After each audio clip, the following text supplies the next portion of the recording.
আসসালামু আলাইকুম বন্ধুরা। আজ এমন এক মানুষের কথা বলবো যার নাম সালাউদ্দিন ভাই সুমন। তিনি একজন সফল ব্লগার, কন্টেন্ট ক্রিয়েটার।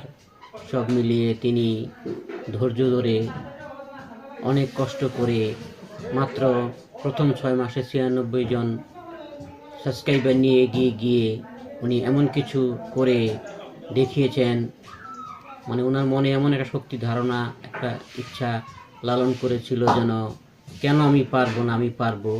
ঠিক উনি দেখিয়ে দিয়েছেন। আজকে সে সফল কন্টেন্ট ক্রিয়েটার, ব্লগার তো দেখিয়ে দিয়েছেন। ঠিক তার প্রেরণা নিয়ে আজকে আমি লুৎফর রহমান চাই জেসি মঙ্গল তাকে স্মরণ করে এগিয়ে যাওয়ার চেষ্টা করছি। ধন্যবাদ জানাই সালাউদ্দিন ভাই সুমন আপনাকে। আমি যদি পারি তুমিও করে যাও তোমার সেরা প্রচেষ্টা, লক্ষ্য আর হার না মানা প্রত্যয়ে।